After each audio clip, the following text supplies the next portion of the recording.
Je suis activiste de droits de l'homme au sein de la synergie Tétérakizé. Qu'est-ce qui s'est passé cette nuit au village Bouhéné? En fait, au village Bouhéné, c'était hier autour de 20h. Les bandits sont venus à la présence de la police vers Vision 2020. Ces bandits-là, ils ont fusillé sur les gens bout portant. Sur les champs, ils ont eu à tuer 3 personnes. 3 personnes ont succombé immédiatement et que la population, dans cette même nuit, ils n'ont pas accepté à ce que le service Delta, récupère les corps pour aller les déposer à la morgue.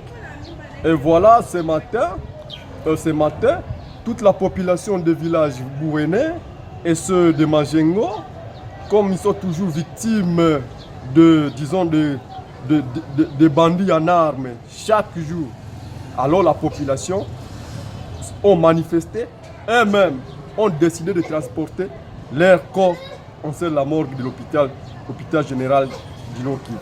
Est-ce que vous avez une identité sur les bandits? Les bandits portaient l'uniforme militaire et d'autres policiers.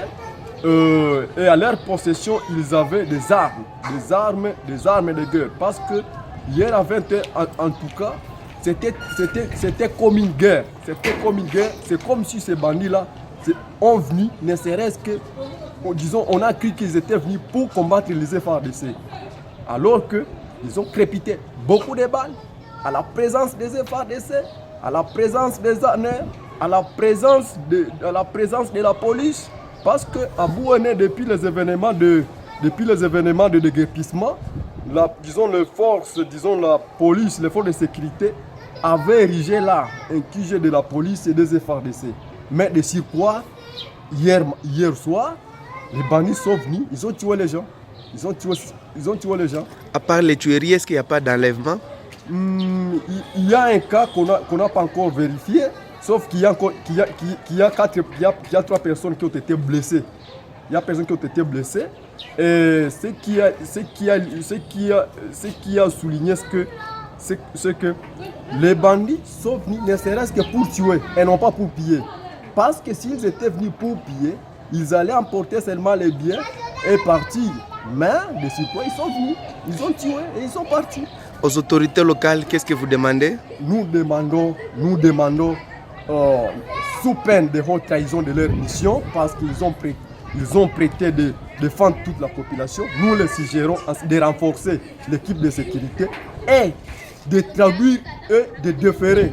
On sait de l'auditorat militaire, tous les militaires qui étaient commis à Bouhéné en fait d'assurer la sécurité des populations. Et au gouvernement central? Au gouvernement central, nous les demandons encore une fois, c'est de pouvoir protéger les populations et leurs biens, parce que c'est de leur mission régalienne. Évidemment, sous peine de haute trahison du slogan "Le peuple d'abord" du président, parce que dans sa prestation de serment, il avait suggéré le strict respect aux droits de l'homme pendant les 6 premiers mois. Mais de surcroît, nous assistons au meurtre, nous assistons aux assassinats, nous assistons aux cambrioleurs de chaque jour. Voilà pourquoi nous suggérons au président de la République de faire, dans la mesure du possible, d'instaurer la sécurité dans le périphérie de la ville de Goma et dans la ville de Goma en particulier.